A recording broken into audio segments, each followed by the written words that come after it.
This is a lecture on the book of Daniel, which is an apocalyptic work, and my name is Dr. Joe Sprinkle. Introduction to Daniel. Daniel was a prophet of the exile, and in this regard, he was a lot like Ezekiel. He was taken as a young man into Babylonian exile. He was exiled shortly after 605 BC. That was when the Battle of Carchemish took place and Judah was taken over by the Babylonians. During Daniel's lifetime, Jerusalem would be besieged twice, 598 and 597 and 586 BC. During these years, the Temple of Solomon and the city of Jerusalem were destroyed in 586. And large numbers of Jews were sent into Babylonian exile. Daniel had three companions, Hananiah, Mishael, and Azariah. Nebuchadnezzar was the king of Babylon when he was exiled. When he came to Babylon, he and his friends were promptly given new Babylonian names. And the purpose of this was to help them to fit in, quote unquote, Babylonian culture. And their new Babylonian names represents Babylonian theology. So Daniel means God is judge, but he's given the name Belteshazzar, which is Akkadian for Belteshar Utsur, may the lady, which is a wife of a female deity, protect the king. And Hananiah means God is gracious, but he's given the name Shadrach, which may be a garbled pronunciation of Marduk. And then Mishael means who is like God, but then he's given the name Meshach, whose meaning is disputed. And then Azariah means God or Yahweh helps, but then he's given the name Abednego, which is probably Abdi Nabu, servant of Nabu, who was the son of Marduk, god of Babylon. Daniel and his friends were trained to be officials in Nebuchadnezzar's court. Daniel graduates to be among the wise men of Babylon. And Daniel had a prophetic gift demonstrated by his ability to interpret dreams. Now, Daniel lived into the Persian period of Israelite history. He dealt with Belshazzar, the acting king of Babylon, whose father Nabonidus was the official king. Daniel lived through the Babylonian period, 605 to 539, and into the early years of Cyrus, who conquered Babylon in 539. You can see some of the key points: the Battle of Carchemish, which threw Judah into the hands of Babylon. 586, Nebuchadnezzar sacked Jerusalem and the temple. And then 539, Cyrus of Persia conquered Babylon and took over the entire Babylonian Empire. Daniel served in the Persian administration of a enigmatic figure, Darius the Mede, about which we'll say a bit more. Outline of the book: you can divide it up into the histories of Daniel chapters 1 through 6, which is written in third-person narrative style about Daniel and his friends. And then the prophecies of Daniel, which is Daniel 7 through 12, which is mostly first-person autobiographical style, although it's introduced by a narrator. And this part of Daniel is known for its apocalyptic style. Speaking of apocalyptic is a genre of prophecy that emphasizes highly symbolic visions. The book of Revelation is a classic work of apocalyptic. Daniel and Revelation are the two books in the Bible that can be called apocalyptic books as a whole, though there are apocalyptic-like sections in Isaiah, Ezekiel, and Zechariah in the Old Testament, and in the Synoptic Gospels and the Thessalonian epistles in the New Testament. There are also extra-biblical apocalyptic works like the Genesis Apocrypha among the Dead Sea Scrolls and First Enoch among the Pseudepigrapha. Parts of Daniel are written in Aramaic. Most of Daniel chapters 2 through 7 is written in the Aramaic language. The remainder of the book is in Hebrew. Chapter 2 and verse 4 says, the Chaldean diviners said to the king in Aramaic, and from that point on, the book is written in another language, Aramaic. Aramaic is a sister language to Hebrew. They have similarities, but they are different languages. The part of Daniel written in Aramaic pertains to the nations, and so perhaps it was written in Aramaic, the international language of the day, so that Gentiles could have access to the message. Now, one of the debates over the book is over who wrote the book and whether the book is accurate history. And there'll be a difference between critical scholars and conservative scholars in this regard.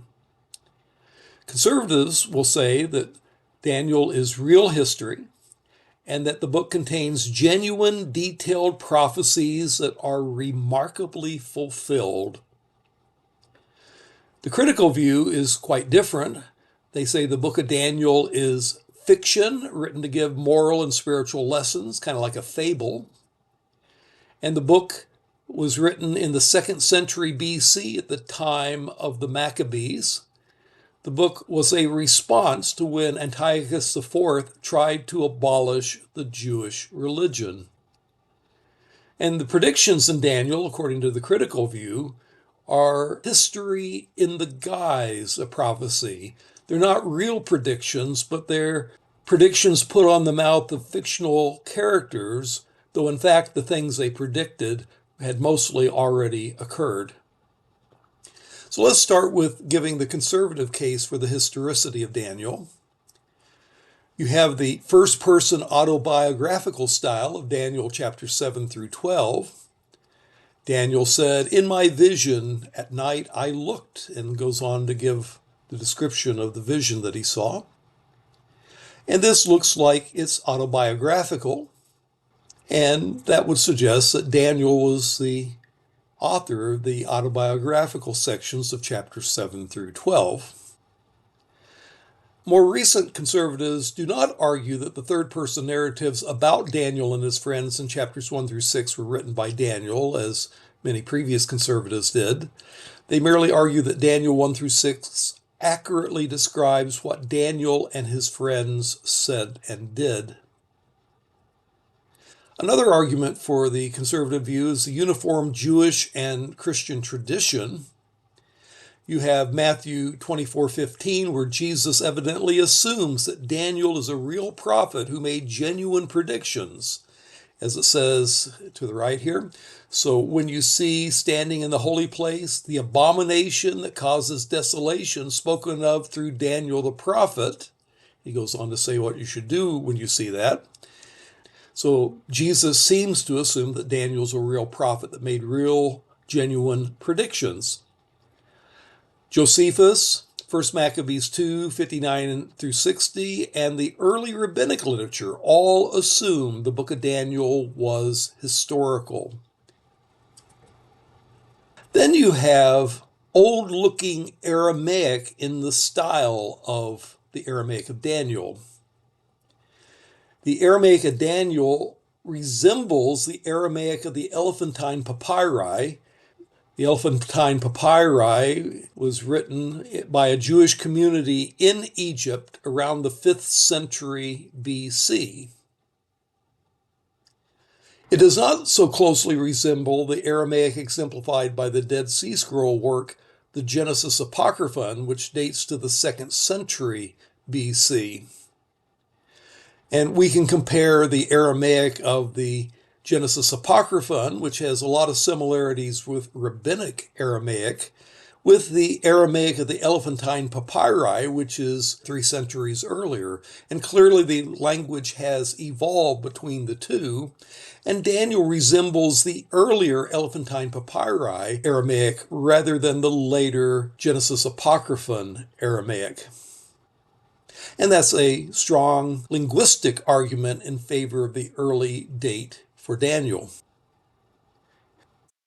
So this contradicts the Maccabean hypothesis of the liberals that say that Daniel was a 2nd century Palestinian work, and yet the style of Aramaic that's in Daniel does not resemble the 2nd century Palestinian work of the Genesis Apocryphon.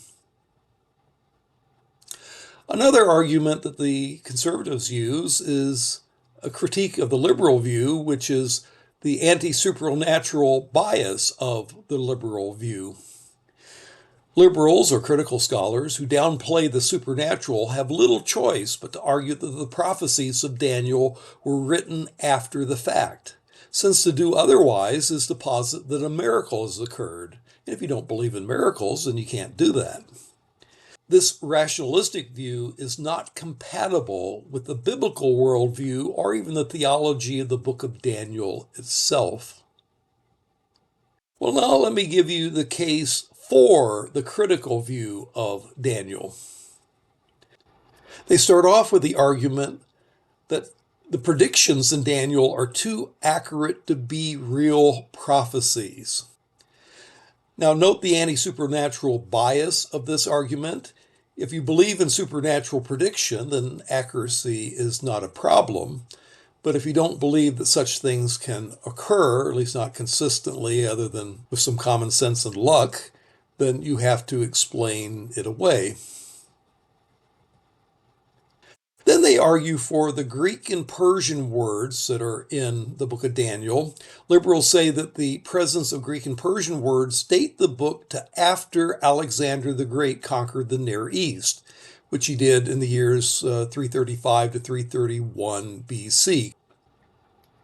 Conservatives respond, as far as the Greek words are concerned, these are all imported musical instruments.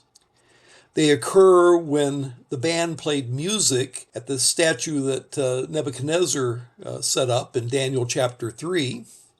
And there's no reason why Nebuchadnezzar could not have imported exotic musical instruments for his band. And when you import musical instruments from other countries, they often keep their foreign names. For example, the word piano is an Italian word, and yet there are plenty of pianos in English-speaking countries. And the fact that there is a piano in somebody's house does not mean that they must be living in the Italian period of American history. As far as the Persian words are concerned, well, Daniel actually lived into the Persian period, so naturally some Persian words could enter into the language given that fact. Another argument is alleged historical errors in Daniel. Critical scholars say, for example, that there was no such person as Darius the Mede who ruled over Babylon. If you look at Greek and Persian sources, they don't mention any such Darius. They think the writer got confused and referred to a Darius who followed Cyrus and Cambyses on the Persian throne, though he was not important at the fall of Babylon and did not govern it in the early years. Conservatives respond as follows. Darius was the throne name most likely for Cyrus. He was of part Median and part Persian descent. He conquered the Median Empire, and perhaps Darius was his Median throne name. Daniel 6:28 can be read as identifying Darius with Cyrus. Another view is that it may be one of the throne names of one of the two governors that ruled Babylon, both of whom were named Gubaru. It's interesting to note that 19th century liberal scholarship said that Belshazzar did not exist, only to be proven wrong by the discovery of cuneiform tablets that referred to him by name. Conservatives suspect that in due time, the claim that Daniel's Darius never existed will also be proven wrong. Another alleged historical error in Daniel by the critical view is that Belshazzar was neither king nor the son of Nebuchadnezzar, contra Daniel chapter 5 and verse 3. Again, they think that these historical errors betray that this is a writer writing centuries after the time period that he claims to be writing about, and he got confused because he didn't know the facts very well. We do know with Belshazzar that he was the son of Nabonidus, the last king of Babylon, and that Nabonidus was not a descendant of Nebuchadnezzar. Conservatives respond to this as follows. Belshazzar was acting king, de facto king, under his father Nabonidus. Nabonidus left Babylon for 10 years, went into the Saudi Arabian desert to a place called Tamab, where he stayed, and left Belshazzar as acting king in charge while he was gone. Now, the fact that Belshazzar offered the position of third highest ruler in the kingdom to whoever interpreted the handwriting on the wall in Daniel chapter 5 could imply that Belshazzar himself was only second rank, and so he was offering the highest possible office without giving up his own, and this would imply the existence of his father Nabonidus as the highest king. But since Belshazzar was acting king for much of the time that Daniel interacted with him, there's no reason why Daniel could not use the word king to refer to him. As far as his being the son of Nebuchadnezzar, well, Belshazzar's mother, Nabonidus' wife, may have been a daughter of Nebuchadnezzar, making him the grandson of Nebuchadnezzar. And in Semitic idiom, to be the son of someone can mean to be that person's descendant, as in son of David or son of Abraham, meaning that you're a descendant of David or a descendant of Abraham. In which case, he would be literally the son of, in the sense of grandson, of Nebuchadnezzar. Another alternative theory is that son here means successor of, rather than biological son. And there's some evidence in favor of this usage of the word son as well. Critical scholars also argue for failed prophecy in Daniel chapter 11, verses 36 through 45.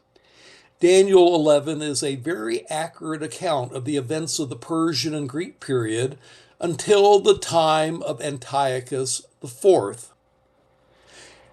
And at that point, in the verses cited, Antiochus did not invade Ethiopia as it says he would, and Antiochus did not die in Palestine as it says that he would, and therefore it is a failed prophecy. They argue that where the prophecy fails is where history in the guise of prophecy ends and real predictions begin. And when they actually did real predictions, it didn't work out so well. Conservatives argue, in response to this, that this is not a prophecy about Antiochus IV. This is a prophecy about the Antichrist. Chapter 11, 36 through 45 jumps to the man whom Antiochus foreshadows, the Antichrist. And Paul in 2 Thessalonians 2 refers to this passage, alludes to it, and uses this language of a future man of lawlessness whom we can identify as the Antichrist. Since this refers to a future event, it's not a failed prophecy, it's simply a prophecy that has yet to have occurred. Here in the chart, you can see the evidence that Paul uses the language of Daniel chapter 11 to the man of lawlessness of 2 Thessalonians 2. You can study the chart to see that this is the case. So conclusion then, taking all these arguments together, is that liberals fail to prove that Daniel is inaccurate history. Let's look at the theology of Daniel. First of all, the narrative section. We see faithfulness to God despite a hostile pagan environment. In Daniel chapter 1, Daniel refused to eat the king's food, either because it had been offered to idols or because it wasn't kosher. But in any case, it violated his Jewish scruples to eat such food, and he remained faithful to God despite being pressured. We also see faithfulness to God despite a hostile pagan environment in chapter 3, where Daniel's three friends Shadrach, Meshach, and Abednego, to give them their Babylonian names, refused to bow down to the image put up by Nebuchadnezzar. The image symbolizing the personified state, either the king himself or Marduk, the god of Babylon, who symbolize the state. And they're therefore thrown into the fiery furnace. When they are pressured to bow down like everybody else, they give their testimony that they will not bow down even if they lose their lives. And of course, they didn't lose their lives. They were thrown into the fiery furnace, but they were saved by a fourth figure in the furnace, a figure that can be identified with God himself from a Christian view, Christ. We also see faithfulness to God despite a hostile pagan environment in chapter 6, where Daniel was willing to die by lions rather than quit praying. Another theme of the narratives is God's humbling of human pride. In Daniel chapter 4, Nebuchadnezzar goes mad. He eats grass like cattle. He's cut down like a great tree, which he had seen in a dream, and then is restored after he acknowledges God. And then he prays a bit of prayer of thanksgiving to God. Now I, Nebuchadnezzar, praise and exalt and glorify the King of heaven, because everything he does is right, and all his ways are just, and those who walk in pride he is able to humble. Nebuchadnezzar recognized that he was allowed to become mad to humble his pride. And that's the theme of that chapter, as well as the next chapter. In chapter 5, you have the humbling of Belshazzar. And Belshazzar arrogantly had used the sacred temple vessels for a drunken orgy. And then the words appear on the wall, Mene, Mene, Tekel Uparsim. It was a prediction of punishment for what he had done, and that the Persians would take over and Belshazzar would be killed that very night. Daniel's interpretation of the handwriting on the wall: this is what the words mean. Mene, God has numbered the days of your reign and brought it to an end. Tekel, you have been weighed on the scales and found wanting.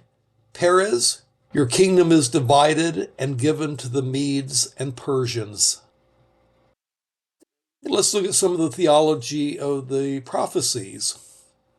We see God's foreknowledge in his supernatural revelation of mysteries.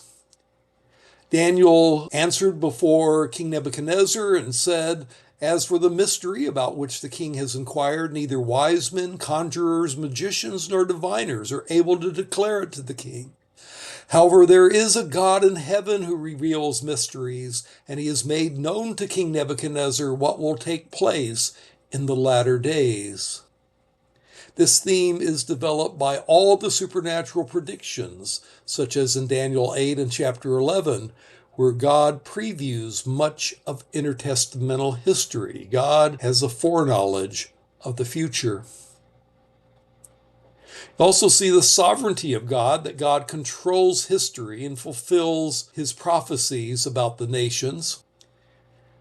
2:21, he changes times and seasons. He disposes kings and raises up others. He gives wisdom to the wise and knowledge to the discerning. Verse 37, your majesty, you are the King of kings. The God of heaven has given you dominion and power and might and glory. God is in control of history. He disposes kings and raises up others as he wishes. We also see the ultimate victory of the kingdom of God. Nebuchadnezzar has a dream of a statue, and it has four materials that represent four kingdoms that would come, which can be identified with Babylon, Persia, Greece, and Rome. Then a stone smashes the statue and grows into a great mountain, and that stone represents the kingdom of God. And the message is that nations will come and go in accordance with God's decrees, but they are all destined for destruction, to be displaced by the kingdom of God.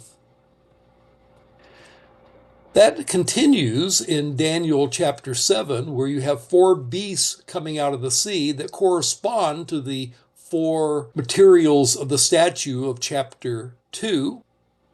And it goes on to describe how in the revived Roman Empire, the Antichrist figure will arise to make war on the saints.